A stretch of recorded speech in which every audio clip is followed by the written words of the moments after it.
इस्लाम के अलम को उठा या हुसैन ने, बातिल के आगे सर न झुकाया हुसैन ने। क्या चीज है नमाज बताया हुसैन ने, सजदे में अपने सर को कटाया हुसैन ने। ये दश्ते करबला से अब भी आती है सदा। अल्लाह खुश रखे, झूम के पढ़ो हय्या अला सलाती।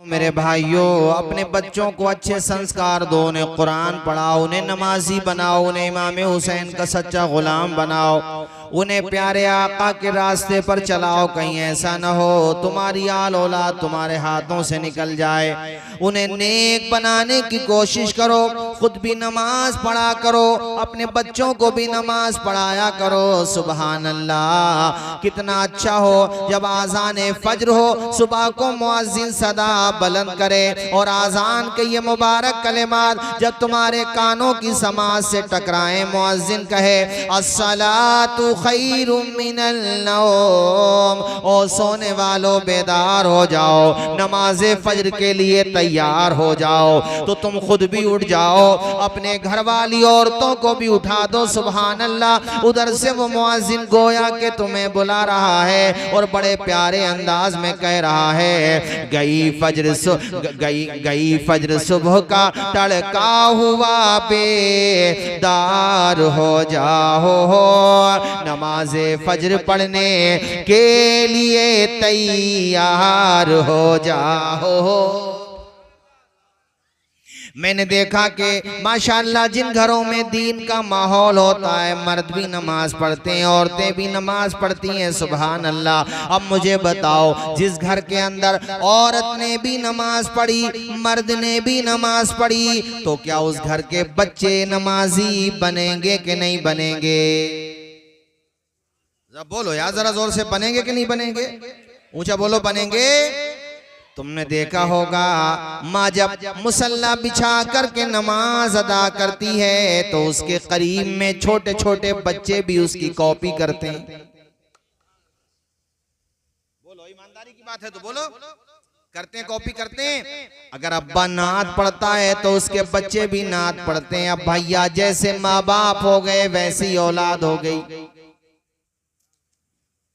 अब घर में पता ये चला, न बाप उठा सुबह में, न माँ न भाई, कोई नहीं उठा, तो घर में नहूसती बरसेगी। बताओ बरकत कहाँ से आएगी? अगर तुम्हें वाकई सच्चा दर्द है अपने मजहब का, तो सबसे पहला काम ये है कि अपनी पेशानी में सजदों की तड़प पैदा करो, नमाजी बन जाओ।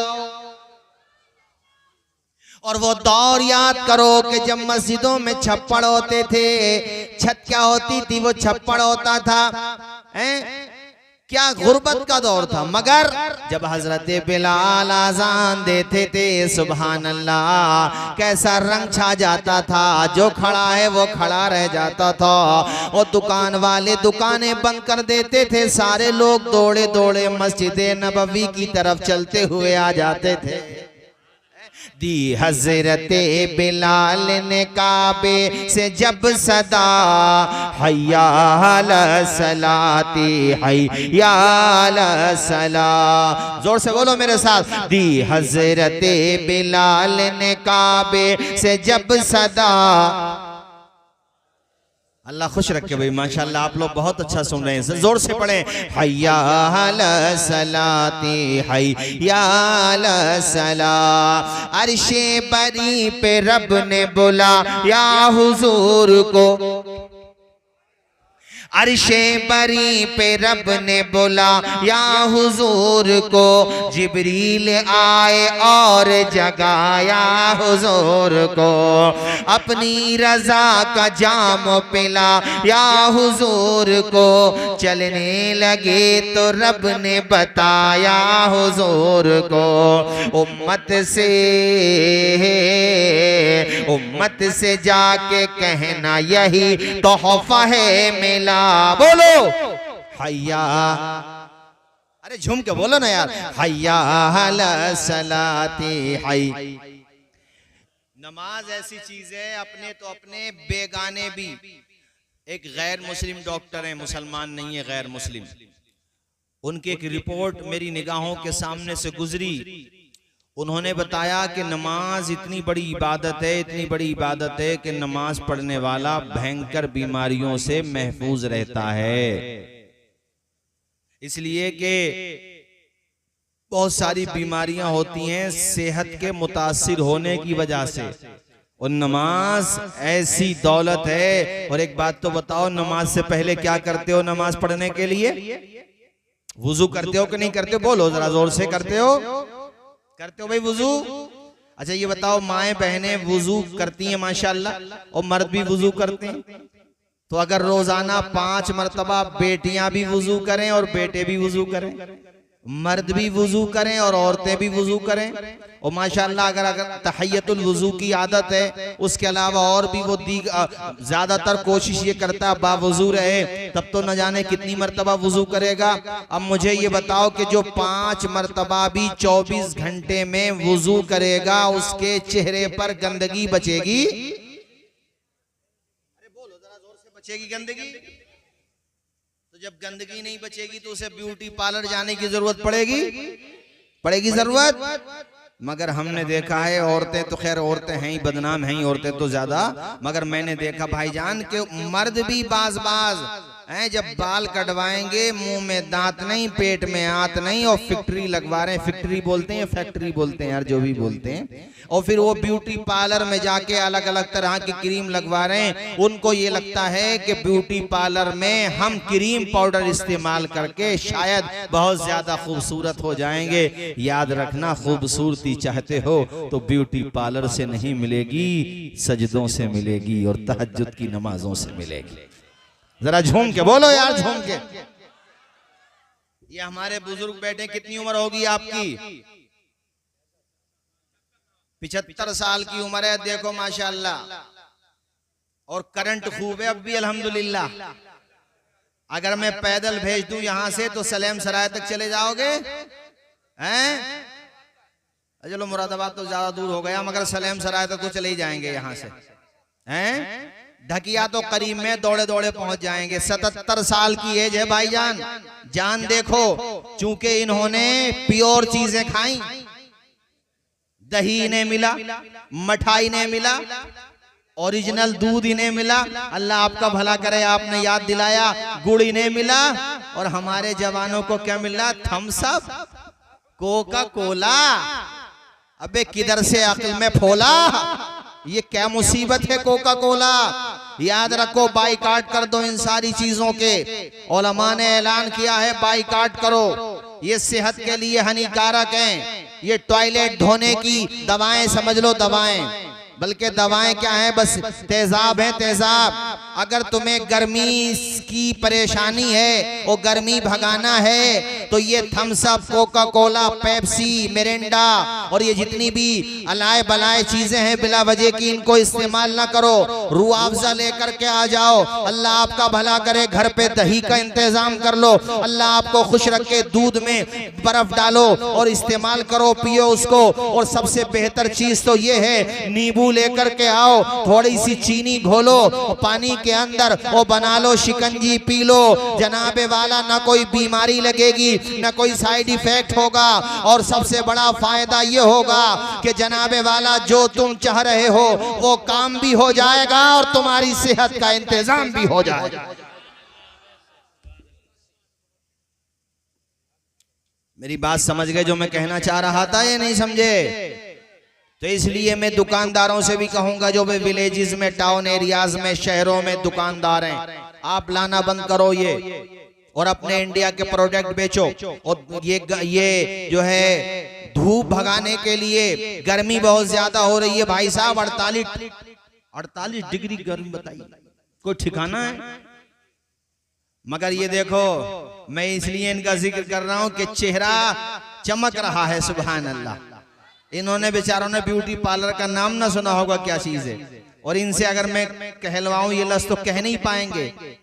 तुम ब्यूटी पार्लर में जाके इतना करंट नहीं रख सकते, इतनी जान नहीं रख सकते। हमारे जवानों की जान और इनकी ताकत तो मोबाइल ने पी ली। मोबाइल को जोक समझ लियो, जोक। जोक समझते हो? हाँ, जो सही इस्तेमाल करें तब तो ठीक है, लेकिन भाईजान नौजवान लड़के हमारा बहुत गलत इस्तेमाल कर रहे हैं, नौजवान बच्चे। और मैंने तो मुस्लिम बच्चियों को देखा टिकटॉक पे आकर के छोटी छोटी वीडियो बना करके नाचती नजर आ रही हैं। मुस्लिम बहनें उरिया लिबास पहने हुए, ऐसा लिबास के लिबास पहनकर बरहना लगे। बताइए, मुझे हमारे दोस्तों ने बताया कि ऐसे ऐसे वीडियोस मुस्लिम लड़कियां, ऐ मेरी कौम की बेटियों, तुम्हारी इफ्फतो पारसाई की कस्में खाई जाती थी, तुम्हारे पर्दे की कस्में खाई जाती थी, आज तुम्हें क्या हो गया, कहां तुम चली गई हो? जवानों, तुमसे भी कहता हूं, और ऐ मेरी बहन बेटियों, तुमसे भी कहता हूं, नबी का तरीका अपना लो। रब्बे काबा की कसम, शोला भी तेरे हाथ में गुलजार बनेगा जिस दिन तुम मोहम्मद का वफादार।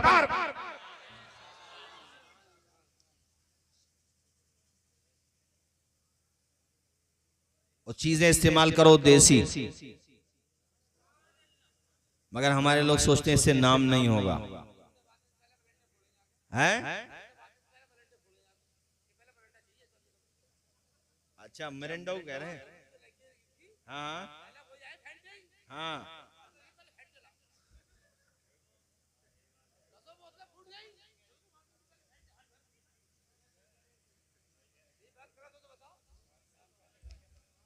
बिल्कुल सही कहा। मेरे साथियों देखो, आओ मेरी बात की तरफ ध्यान दो। दीन छोड़ करके, नबी का तरीका छोड़ के इज्जत नहीं मिलती। हमारी कौम की एक बेटी अपने कॉलेज में टॉप करती है, इंतजामिया मैनेजमेंट की तरफ से उसको प्राइज देना था, इनाम मिलने वाला था।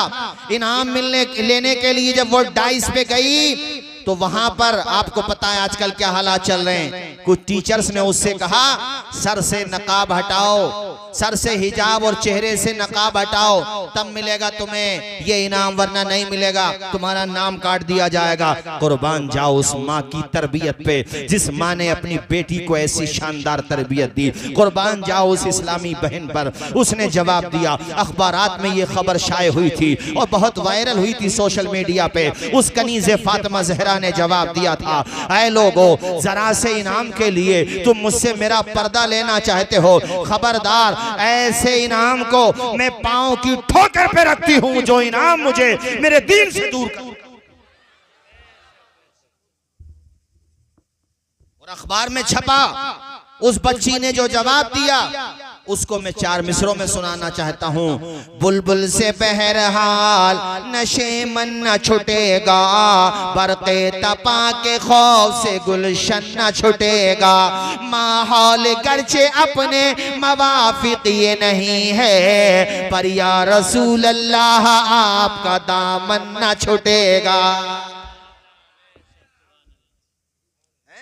ऐसे बनो, सच्चे बनो, दुनिया क्या कहती है परवाह न करो, तुम सही रास्ते पे रहो, सच्चे रास्ते पर रहो। आज मुझे एक शिकायत ये भी मिली, और ये यहाँ की शिकायत नहीं, कभी आप सोचें सिर्फ हमारे गांव की बात कर रहे हैं मौलाना साहब, मैं सब जगह की बात कर रहा हूँ। हमारे बाद जवानों के अंदर बुरी सोसाइटी में बैठने की वजह से नशे की आदत पड़ती चली जा रही है। पता चला इन्होंने बियर का इस्तेमाल किया, पता चला कि इन्होंने शराब का दीगर शक्लों में इस्तेमाल किया, कि इन्होंने बहुत सारे लोगों ने नशे की गोलियां इस्तेमाल की। अल्लाह ताला माफ फरमाए, कैसा मुआशरा होता चला जा रहा है। ए जवानों, तू नशे में खोता चला जा रहा है। बाज लोगों के बारे में पता चला कि वो जनाबे वाला ड्रीम 11 पे सट्टा लगा रहे हैं, सटोरिये बन रहे हैं, जुआरिये बन रहे हैं, कितने लोग शराबी बन रहे हैं। ए जवानों, तुम किधर चले गए? न तुम्हारी दुनिया आबाद होगी, न तुम्हारी आखिरत आबाद होगी। याद रखो, अगर तुम सही माना में सच्चे इंसान बनना चाहते हो, नबी के गुलाम बनना चाहते हो, सच्चे मुसलमान बनना चाहते हो, तो बुरी आदतों को छोड़ दो। तू शराब का जाम पी के, नशा करके, गंदी नाली का पानी पीने नहीं आया था। अरे दुनिया में तू तो तलवारों की झनकार में सजदा करने के लिए आया था। अभी हमने अखबार में पढ़ा कि पहले वो जुए में अपना मकान हार गया, गाड़ियां हार गया, और आखिर में बीवी हार गया। बुरी सोसाइटी से दूर रहना साथियों, हजरत दादा मियाँ के उर्स में आए हो तो उनका तरीका अपनाओ, हैं, उनके रास्ते पे चलो, नेक बनो। और ए जवानों, तुमसे एक बात मुझे और कहना है, अपने माँ बाप के फर्मा बरदार बनो, उनका खून न पियो। हैं, तुम्हें 5 भाइयों को, 10 भाइयों को, 12 भाइयों को, बाज ने 8 भाइयों को, तुम 8 भाइयों को तुम्हारे बूढ़े माँ बाप ने भूखा रह के दिन रात कमा करके पाल के दिखाया, पोस के दिखाया, हैं, परेशानियां उठाई, ईद बकरीद पे अपने लिए कपड़े नहीं बनाए, तुझे बना करके दिए। और आज जब तेरे अम्मा अब्बा का नंबर आया सेवा करने का, तो अपने अम्मा अब्बा को आंखें दिखाने लगा कि बड़े भैया हैं तो हैं, बड़े वाले कह रहे हैं छोटे वाले हैं तो जिंदगी भर का ठेका मैंने थोड़ी लिया है। किससे कह रहे हैं? जो घर का बागबान है, जो मकान का मालिक है, उसे आंखें दिखा रहे हैं। आज कुछ पैसे कमाने लगे तो अपने बूढ़े माँ बाप को आंखें दिखाने लगे। जरा सोचो तो सही, उस बाप के कलेजे पे क्या गुजरती होगी जिस बाप ने अपना खून पसीना बना करके बहा दिया तुम्हारी खुशी के लिए। अरे उसने 8 को पाला है, 10 को पाला है, इन 10 औलाद से मिल करके 2 माँ बाप की सेवा नहीं हो पा रही है, 2 माँ बाप की खिदमत नहीं हो पा रही है। तुम्हारी बस्ती में सूरज बाद में निकलता था और निकलता है, मगर बाप वो है जो कमाने के लिए पहले निकल जाता है।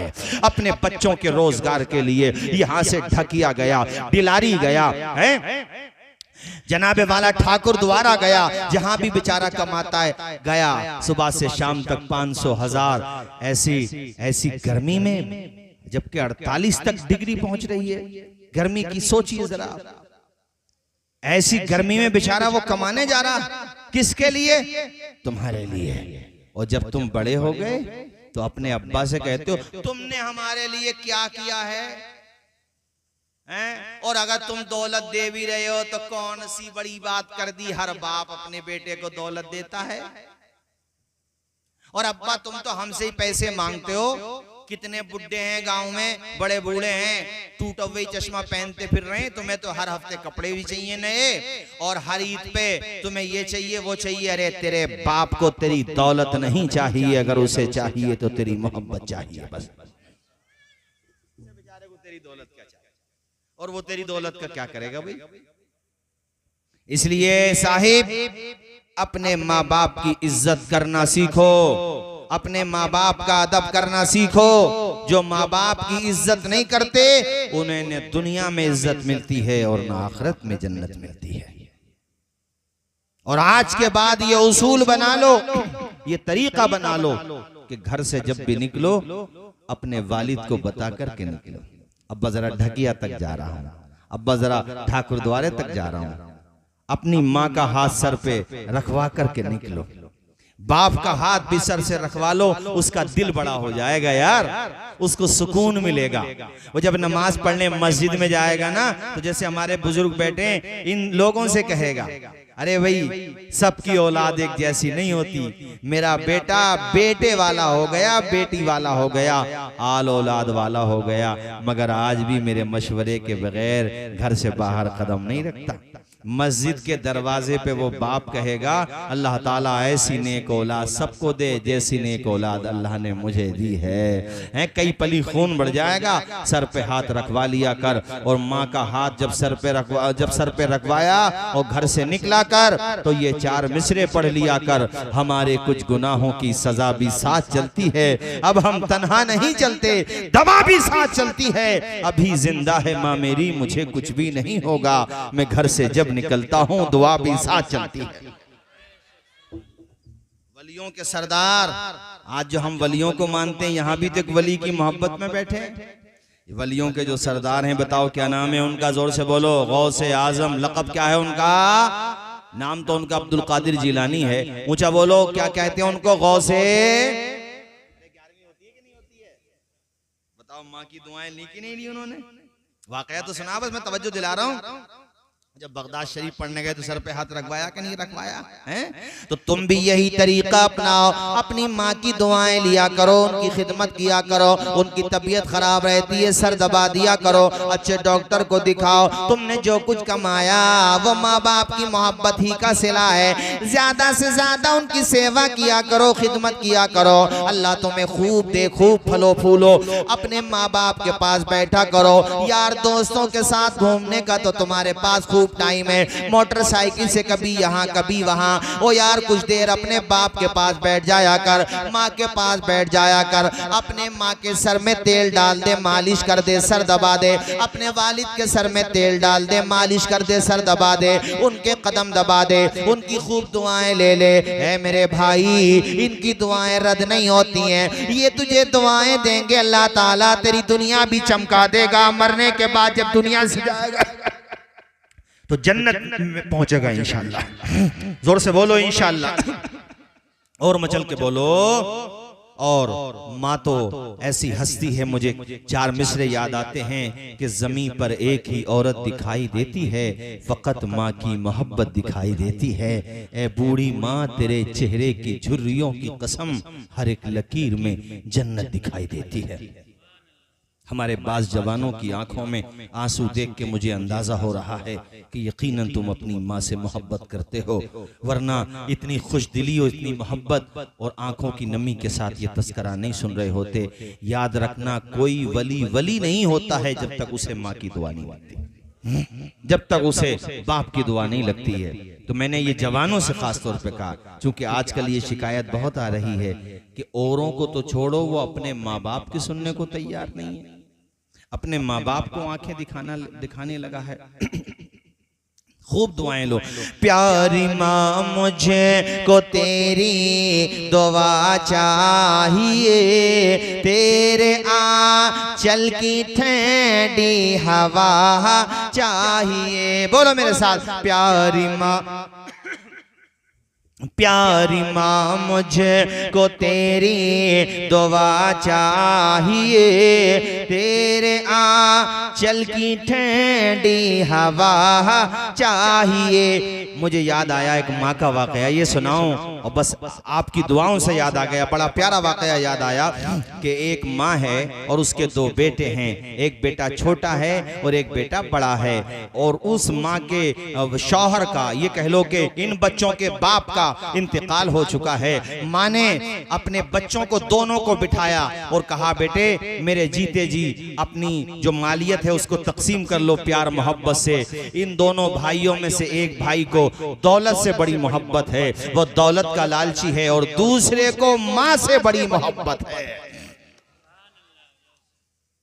तो जिसको दौलत से मोहब्बत है ना, वो बड़ा भाई है। इस वाक़े में ऐसा है, इसका उल्टा भी हो जाता है। सही है नहीं? ये मत सोचें कि बड़े भाई ऐसे होते हैं। इस वाक़े में बड़ा भाई लालची है, छोटा भाई माँ को बहुत चाहता है, माँ से मोहब्बत करता है।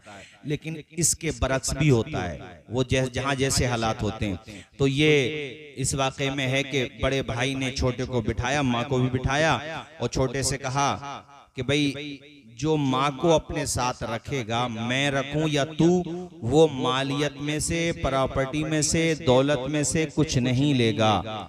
छोटे भाई की आंखों में आंसू आ गए। उसने कहा, मेरे भाई, मैं इसलिए नहीं रोया कि मुझे तू दौलत नहीं दे, आप दौलत नहीं देंगे, रो इसलिए रहा हूं कि तुमने माँ के मुकाबले में चंद टकों को रख दिया है। अरे अल्लाह ताला ने जिसके कदम के नीचे जन्नत को सजाया है, उसके सामने चंद टकों की हैसियत क्या है। मैं रोया इसलिए हूं कि तुमने माँ के मुकाबले में। कहने लगे, ठीक है ए बड़े भाई, तुम्हें दौलत मुबारक हो, मुझे माँ की मोहब्बत मुबारक हो। सब कुछ उन्हीं को दे दिया और अपनी माँ से कहा, माँ मैं तेरा साथ कभी नहीं छोड़ सकता, इसलिए कि तेरे कदम के नीचे जन्नत है, तो तेरे सर का मकाम क्या होगा। और जब अल्लाह मुझे अता करेगा अपने करम से, तो तेरी दुआओं से फिर से मैं खूब माला माल हो जाऊंगा इंशाअल्लाह। बोलो यार जरा जोर से इंशाअल्लाह। बड़े भाई ने कहा कि जब मकान भी मुझी को मिल गया, सब कुछ मुझको मिल गया, तो ये मकान भी मेरा है, इसलिए तुम अपना कहीं और देखो। देखो इंसान जब दौलत के नशे में आता है तो अपनी माँ को घर से निकाल रहा है, अपने चांद से भाई को घर से निकाल रहा है। अल्लाह अकबर कबीरा। छोटा भाई अपनी माँ की उंगली थाम के घर से निकलता है। ये माँ का कलेजा होता है, घर माँ का ही तो है, सब कुछ माँ का ही तो है, मगर माँ अब भी बद्दुआ नहीं दे रही है, बस आंखें नम है, दिल का पैमाना आंखों से छलक रहा है। माँ रो रही है, रोते हुए माँ घर से निकली, अपने छोटे बच्चे को पकड़े हुए है, और घर से बाहर निकलने के बाद माँ ने नम आंखों के साथ अपने मकान को पलट के देखा, अलविदा कहा कि अल्लाह जाने अभी ये मकान देखने नसीब होगा कि नहीं होगा। घर से निकलते हुए माँ ने कहा, बेटे अब हम ये शहर ही नहीं छोड़ते बल्कि ये वतन भी छोड़ देते हैं, हम बहुत दूर निकल जाते हैं। ऐसे ही हुआ। अल्लाह अकबर। वो बहुत दूर कहीं जाके दूसरे इलाके में दोनों माँ बेटे रहने लगे। पहले किराए पे रहे, बेटे ने रात में भी कमाया, दिन में भी कमाया, माँ दुआएं दे रही है, बेटा कमा रहा है। अल्लाह अकबर। इतना कमाया, इतना कमाया मेरे साथियों, उधर माँ की दुआ लग गई। माँ की दुआ का असर ये हुआ कि पहले शुरू में कुछ परेशानी आई, फाके भी किए, मगर फिर इस पैसे से वो पैसा कमाने लगा, यानी तिजारत करने लगा, अपने पैसे को इन्वेस्ट करने लगा। अल्लाह ताला ने उसकी तिजारत में खूब बरकत दी। नौबत यहाँ तक पहुँच गई, आज पोजीशन ये हो गई कि उस पूरे शहर में सबसे ज्यादा अगर कोई दौलत वाला था, सबसे ज्यादा अगर कोई शोहरत वाला था, सबसे बड़ा अगर कोई बिजनेसमैन था, सबसे ज्यादा अगर किसी का शोहरा था, तो अल्लाह की अता देखो कि अल्लाह ताला ने सबसे ज्यादा अमीर अगर किसी को उस इलाके में बनाया तो इसी दुखियारी माँ के बेटे को सबसे ज्यादा माला माल कर दिया। दूर दूर तक नाम हो गया है। सूखी टहनी को साज देता है, पत्थरों को भी नाज देता है। उसकी कुदरत के सब करिश्मे हैं, मियाँ जिसको चाहे नवाज देता है। जरा बोल दो, जोर से बोल दो भाई। वाकया मुकम्मल नहीं हुआ है यार, अब शुरू हुआ है, इसलिए कि कहानी उसकी बाकी है। जिसने माँ को छोड़ा, भाई को, बोलो जरा, बोलते रहो आप भी, भाई को और किसको लिया अपने साथ? दौलत को, मकान को, जेवरात को, प्रॉपर्टी को, सब कुछ लिया।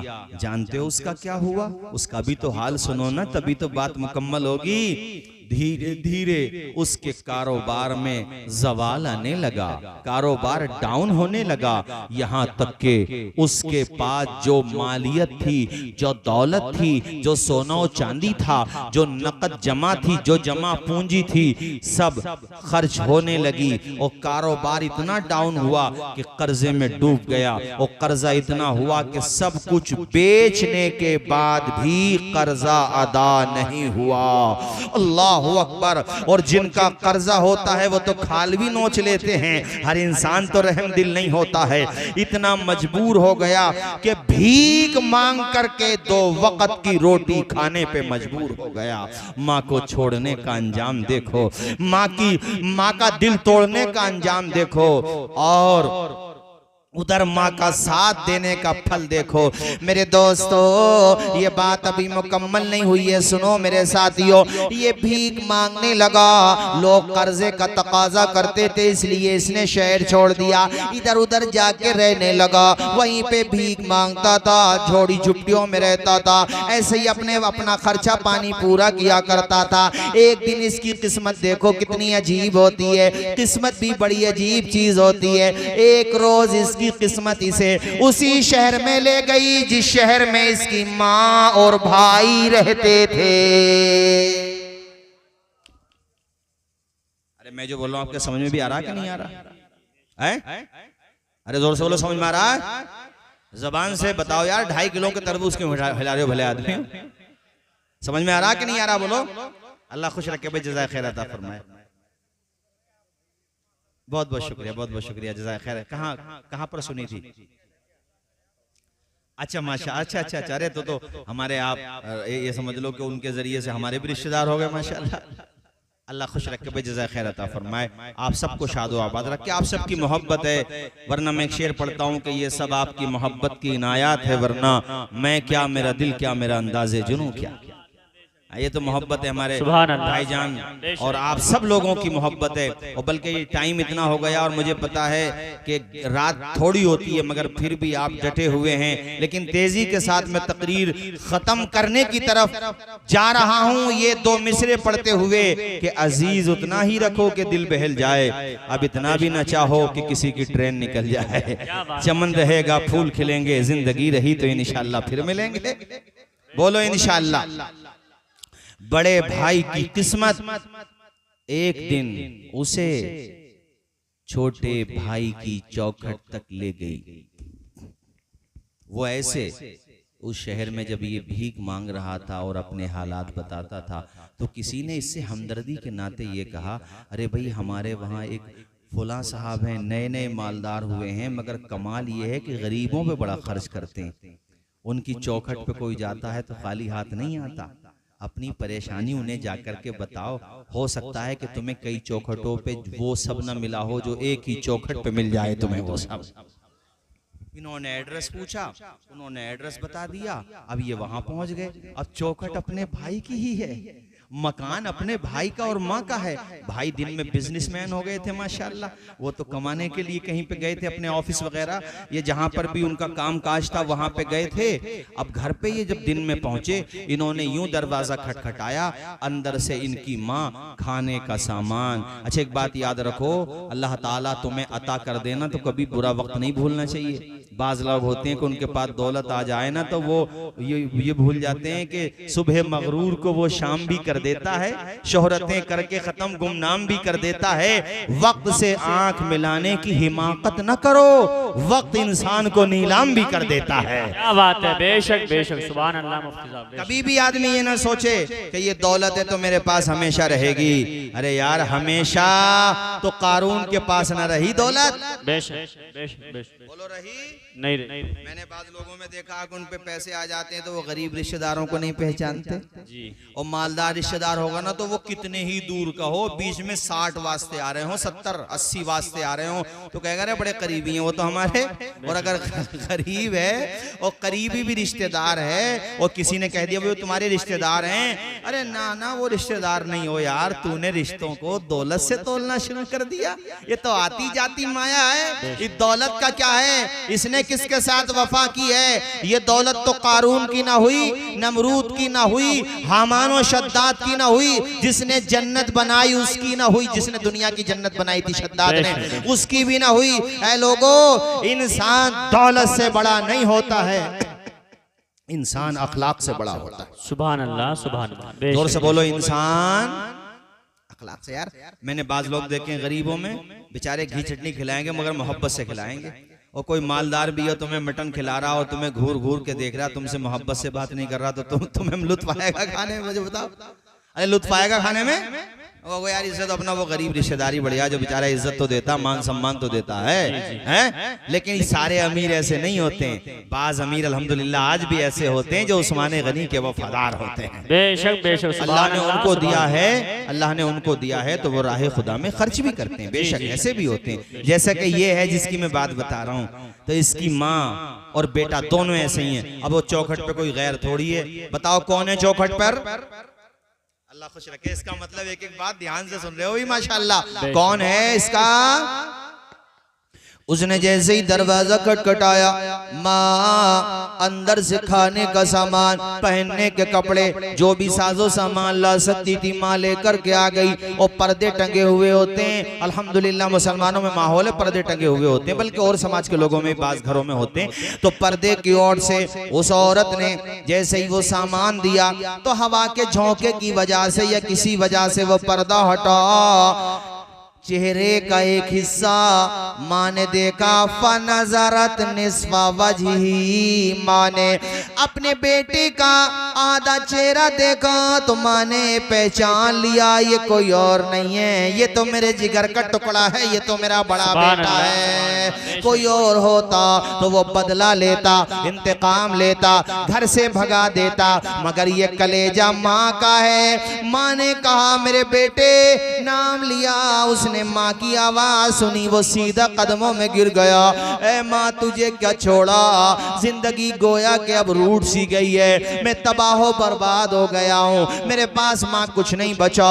सरमाया खत्म हो गया, दौलत खत्म हो गई, मकान भी बिक गया, दुकान भी बिक गई, माँ तुझसे जो जेवर मुझे वरासत में मिला था माँ वो भी चला गया, जमा पूंजी सब खत्म है माँ, फिर भी कर्जा खत्म नहीं हो रहा। कोई और होता तो हिसाब लेने लगता, मगर ये माँ होती है सीने से लगा के माँ कहती है मेरे बेटे तू फिक्र ना कर, दुनिया ने तुझे छोड़ दिया तो क्या हुआ, तेरी माँ कलेजे से चिमटाने के लिए मौजूद है।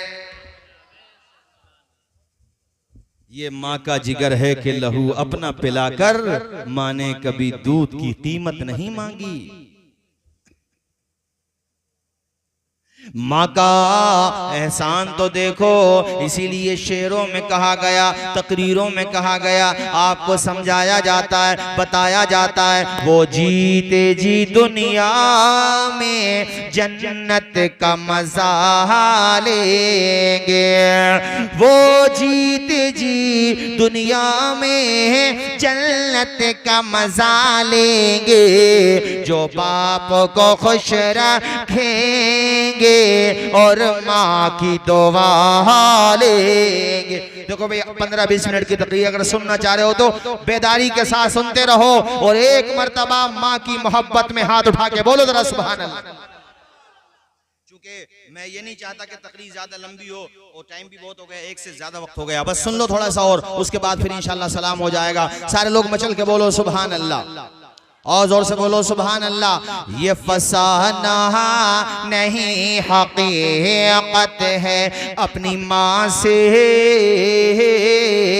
अपनी माँ से जिसे मोहब्बत है, गौर से पे तू क्यों नहीं करता, माँ के कदमों के नीचे जन्नत है। अल्लाह अल्लाह। माँ ने कहा मेरे बेटे ये दास्तान बाद में बताना, आ मेरे कलेजे से चिमट जा। माँ ने कलेजे से चिमटाया, अंदर ले गई माँ, अपने हाथों से खाना खिलाया अपने बच्चे को, अपने बेटे को। यार कितना ही बड़ा हो जाए, कितना ही बड़ा हो जाए बेटा, मगर माँ के लिए तो वो बच्चा ही रहता है। बोलो रहता कि नहीं रहता। अपने हाथों से खाना खिलाया। आज बड़ा एहसास हो रहा है, आंखों से आंसू निकल रहे हैं कि उलमा बिल्कुल सही कहते थे, अहले इल्म बिल्कुल सही कहते थे कि सब साथ छोड़ देते, मगर माँ बाप का साथ ऐसा जो कभी साथ नहीं छोड़ता। अल्लाह अकबर। आज अंदाजा हो गया कोई किसी का यार नहीं हुआ, सब मतलब के यार निकले, चमत्कार को नमस्कार वाले निकले। ऐसे बुरे वक्त में भी अगर साथ दिया तो माँ ने साथ दिया। खाना खाता जा रहा है, बताता जा रहा है। उसके बाद बड़े भाई ने कहा माँ जरा ये तो बता, ये इतना आलीशान घर है, इतना बेहतरीन मकान है, ऐ मेरी माँ मेरी वजह से लगता है तू इस घर की नौकरानी है, लगता है तू इस घर के बर्तन मांज करके अपना पेट पालती होगी। इतना आलीशान मकान, वरना क्या मतलब है इस मकान का। माँ ने लंबी सांस ली, गहरी सांस ली, सर पे हाथ रखा और कहा मेरे बेटे मैं इस मकान की नौकरानी नहीं हूं, बल्कि रब के करम से इस मकान की मालिका हूं। अल्लाह के करम से इस मकान की, हाँ। अरे उसे ऐसे, ये कैसे हो सकता है? बोलो ये कैसे? सूखी टहनी को साज देता है। अरे हमारे साथ सलीम सराय सलीम भी तो आए थे, चले गए कभी सलीम? अच्छा कहीं रिश्तेदारी में चले गए, देखें आ जाएं, कोई बात नहीं है। मेरे साथ पढ़ो, सूखी टहनी को साज सूखी टहनी को साज देता है, पत्थरों को भी नाज देता है। उसकी कुदरत के सब करिश्मे हैं, जिसको चाहे नवाज देता है। बेटे जिसको चाहे। माँ ने कहा बेटे जब तूने हमें अपने घर से निकाल दिया था ना, तो हम यहीं पे आ गए थे, और तेरे छोटे भाई ने दिन में भी कमाया, रात में भी कमाया, और बेटे मैंने बड़ी दुआएं दी, और आज ये तू देख रहा है ना बेटे, ये सब समझ ले तेरी माँ की दुआओं का फल है जो अल्लाह ने अता किया है। और ये तो वो सिला है जो दुनिया में मिला है, आखिरत में जो मिलेगा वो इससे भी अच्छा सिला है। जरा बोलो, जोर से बोलो भाई जरा। तो उसने कहा अच्छा माँ, बड़ा खुश हुआ। देखो अपना खून होता है, उसको गलती का एहसास हो गया ना भाई। तो उसने कहा माँ अच्छा ये बता मेरा छोटा भाई कहाँ है? कहा बेटे वो कमाने के लिए गया है। तो फिर उदास हो गया, रोने लगा, कहने लगा मैंने इतना बुरा किया अपने भाई के साथ, मैं इस लायक नहीं हूं जो मैं उसे मुंह भी दिखा सकूं। ऐसा कर माँ तो मुझे इजाजत दे, अब मैं जाता हूँ, जो मैंने किया वो मुझे भरना जिंदगी भर। कहा बेटे इतने दिनों के बाद तो तू मुझे मिला है, अब तू कहीं ना जा मेरे बेटे, यहीं पे रुक जा। कहाँ जाएगा? कमा तेरी बात अलग है, तू तो माँ है, मगर वो भाई है मेरा शरीक है, क्या पता उसने मुझे माफ नहीं किया तो बाद में बेइज्जती से अच्छा ये कि मैं भी चला जाऊं। कहा ठीक है तुझे ऐसा लगता है तो जा, मकान में कई कमरे हैं, किसी एक कमरे में जाके छिप जा, वो आएगा शाम को मैं उससे तेरे बारे में बात करूंगी, अगर वो रुकने के लिए कहेगा तेरे लिए तो रुक जाना, वरना रात के अंधेरे में तू खामोशी से चले जा। ये बात उसके समझ में आ गई। शाम को आया छोटा भाई, उसने आज माँ का देखा रंग और बहुत ही प्यारा ढंग, लबों पे मुस्कुराहट और खुशी भी अलग अलग है। माँ खाना खिला रही है तो बहुत ज्यादा माशाल्लाह खुश है। बेटे ने कहा माँ एक बात बता, घर में कुछ बड़ी खुशी मिली है, घर पे कुछ हुआ है ऐसा जो आज तेरा रंग भी अलग, बोलो जरा, और ढंग भी बड़ी ज्यादा खुश है माँ तू आज, क्या हुआ है? माँ ने कहा बेटे एक बात बता, किसी माँ को उसका खोया हुआ बेटा मिल जाए तो उस माँ को कैसा लगेगा? कहा माँ बेशक उसे तो बहुत अच्छा लगेगा, मगर माँ ऐसा क्या हुआ है? तो सीधे सीधे बोल, पहेलियां ना बना माँ, सच सच बता क्या हुआ है। आंखों में आंसू हैं। कहने लगी बेटे हर माँ बाप की तमन्ना ये होती है कि उसकी आल औलाद इत्तेहाद के साथ रहे, एक होकर के रहे, अगर कुछ कोई ज्यादती कर भी रहा है तो दूसरा दब जाए, मगर माँ बाप ये सोचते हैं कि वो उसकी आल औलाद एक होकर के रहे।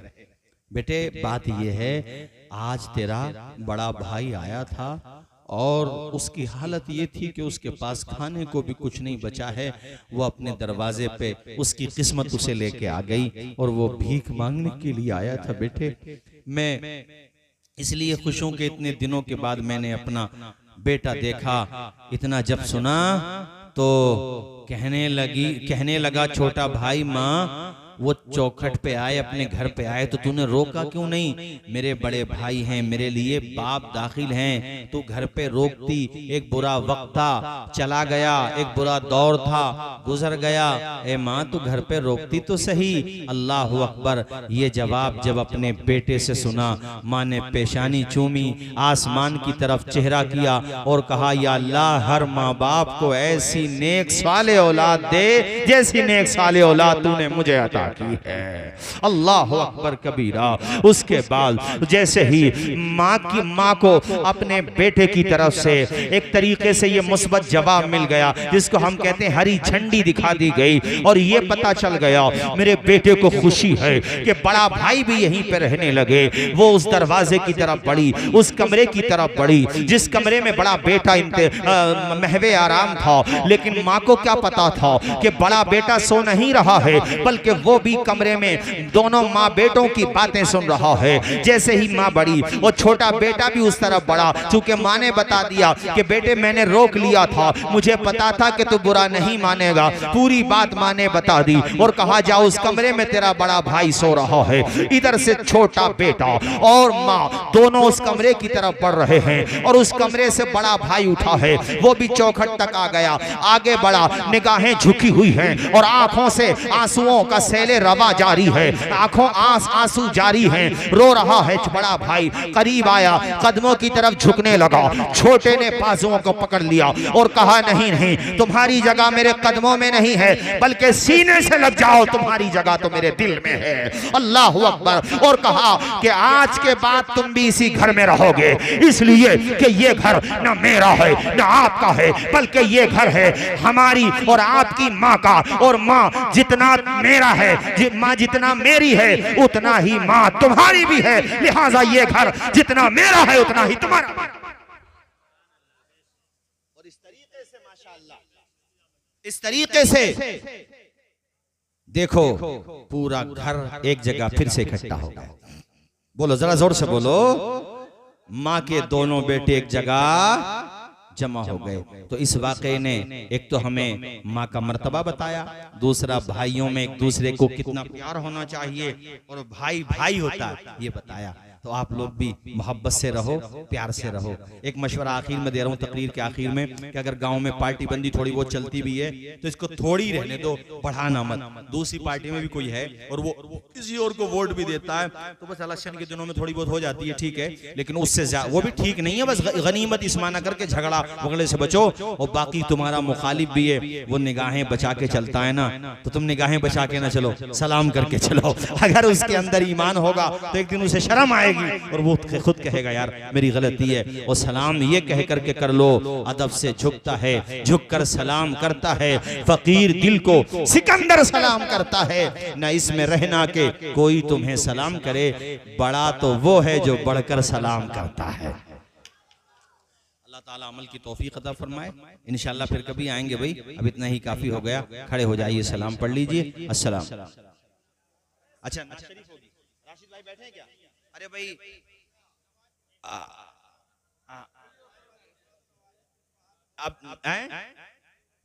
अब काफी हो गया। क्या नाम है आपका? डॉक्टर अयूब साहब। माशाअल्लाह हमारे डॉक्टर अयूब साहब कह रहे हैं नमाज के बारे में थोड़ा सा। और मुझे मालूम है कि फजर तक भी जलसा होगा तो आप नहीं जाओगे, मुझे मालूम है, लेकिन राशिद रजा मरकजी वो मेरी मोहब्बत में रुके हुए हैं, वरना माशाअल्लाह वो बहुत बड़े नातखा हमारे भारत के, वो चले जाते। और इन्होंने जो आपको वो कार्ड दिए हैं, वो जिसपे QR कोड भी छपा हुआ है, डॉक्टर अयूब साहब जरा खास तौर पर ध्यान रखिएगा, 3 करोड़ रुपए की तो खाली जमीन ली है इन्होंने फतेहगंज में। हाँ देख लिया। तो ये है कि लोगों से 500 1000 यार कतरे कतरे से समंदर बन जाता है ना। एक आदमी तो जाहिर सी बात है इतनी मोटी रकम जमा नहीं कर सकता, लेकिन हम सब लोग सपोर्ट करेंगे तो इंशाअल्लाह इनका इदारा एक दिन हम और आप अपने माथे की आंखों से देखेंगे इंशाअल्लाह। जोर से बोलो इंशाअल्लाह।